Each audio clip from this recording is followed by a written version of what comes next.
चार विधानसभा चुनाव के नतीजे आने के ठीक बाद होने वाले विधानसभा के शीतकालीन सत्र में इसका असर दिखेगा। जीत का जश्न जहां एनडीए खेमे में विधानसभा के अंदर मनाया जाएगा 25 नवंबर को, तो वहीं महागठबंधन में जो है मायूसी छाई रहेगी। लेकिन इससे हार के सदमे से तेजस्वी यादव उबर पाएंगे, इसकी चर्चा खूब हो रही है। क्या विधानसभा के शीतकालीन सत्र में इस बार तेजस्वी यादव मौजूद रहेंगे? इसका इंतजार अब विपक्ष के साथ साथ सत्ता पक्ष के नेता भी कर रहे हैं, क्योंकि पिछले दफे तेजस्वी यादव पटना में रहकर विधानसभा के सत्र में हिस्सा लेने के लिए नहीं पहुंचे थे। इस बार तो हार का सदमा लगा है, शायद तेजस्वी इसे उबर भी नहीं पाए। तेजस्वी यादव अगर विधानसभा के शीतकालीन सत्र में नहीं पहुंचते हैं तो फिर से सवाल उठेगा कि आखिर राजस्व जो उनके ऊपर खर्च होता है वो वहां क्यों नहीं जाते हैं। दरअसल जनता दल यूनाइटेड के मुख्य प्रवक्ता और पार्टी के एमएलसी पूर्व मंत्री नीरज कुमार ने सवाल पूछा है। कहा है कि वेतन घोटाले के आरोपी अब अगर विधानसभा में मौजूद नहीं रहेंगे तो सवाल तो उठेगा कि ये कर्तव्य के भी जो है घोटाला आरोपी हैं, कर्तव्य घोटाला इनके ऊपर लगेगा, क्योंकि बिहार की जनता ने इन्हें नेता विरोधी दल का जो जिम्मेवारी दी है उस पर ये खड़ा नहीं उतर रहे हैं, क्योंकि नेता विरोधी दल होने के नाते इन्हें मंत्री लेवल का तमाम जो सुरक्षा है वो मिली हुई है। विधानसभा के अंदर मौजूद होकर इनका काम है सरकार से सवाल पूछना, लेकिन ये नहीं जाते हैं, ये अपने कर्तव्य से पीछे हट जाते हैं। क्या चुनाव हारने का सदमा उनके ऊपर इस बार भी दिखेगा? इस बात को लेकर जेडीयू के मुख्य प्रवक्ता ने बयान जारी किया है और कहा है कि तेजस्वी जी इस बार आपको जो विधानसभा का जो शीतकालीन सत्र चलने वाला है 25 से 29 नवंबर के बीच, इसमें आपको रहना होगा, क्योंकि पिछली बार तो आप नहीं आए थे पटना में रहकर, इस बार कहां चेहरा छुपाने चले जाइएगा।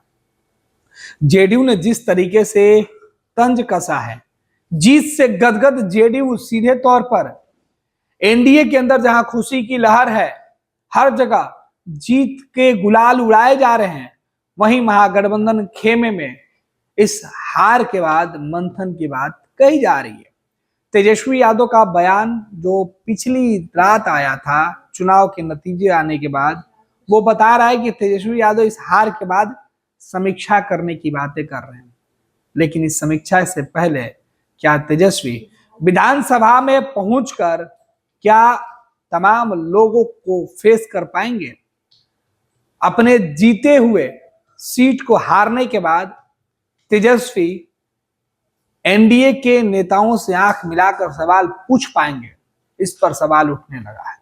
अब देखना है कि तेजस्वी शीतकालीन सत्र में जब विधानसभा पहुंचते हैं तो जवाब क्या देते हैं, सवाल क्या होता है, और अगर तेजस्वी यादव इस बार भी विधानसभा के सत्र में नहीं पहुंचते हैं तो सत्तारूढ़ दल की तरफ से किस तरीके से और तल्ख सवाल तेजस्वी पर उठाया जाएगा। दोनों ही मायने में तेजस्वी का जाना और नहीं जाना सवालों में बना रहेगा। फिलहाल बिहार विधानसभा का विधानमंडल का शीतकालीन सत्र 25 नवंबर से शुरू हो रहा है।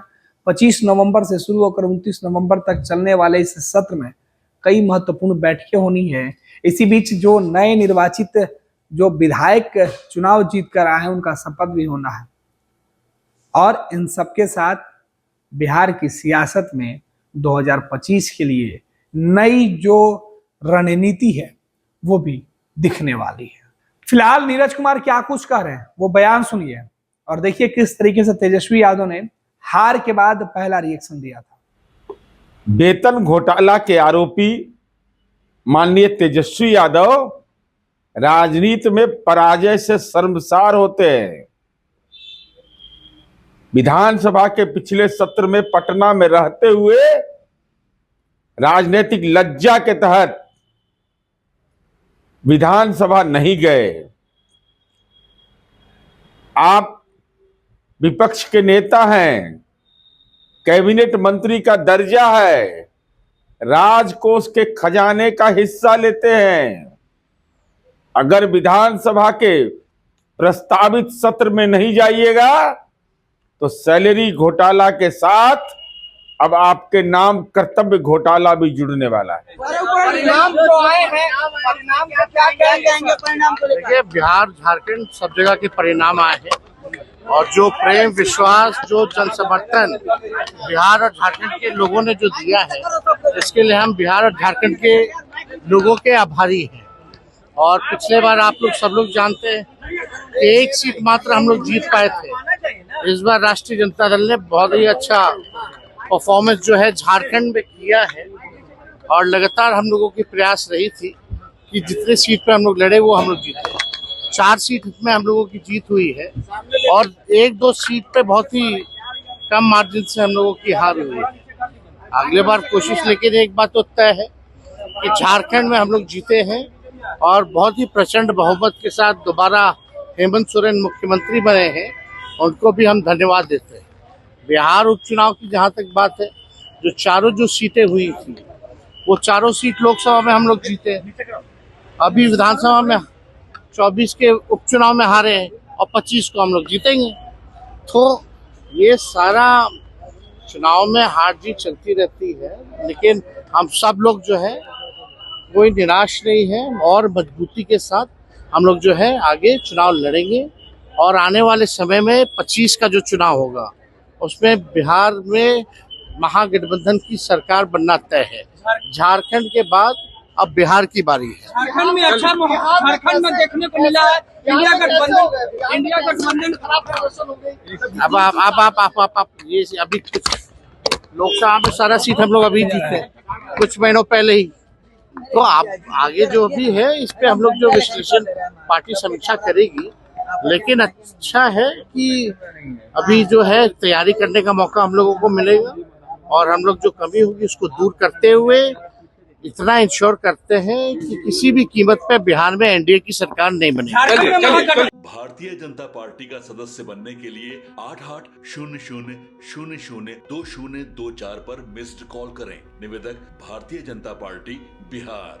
26 वर्षों में 17,000 से अधिक डॉक्टर बना चुका बिहार एवं झारखंड के छात्रों एवं अभिभावकों के बीच सर्वाधिक विश्वसनीय एवं लोकप्रिय संस्थान गोल, नेशंस लीडिंग इंस्टीट्यूट। हमारा विश्वास गोल के साथ।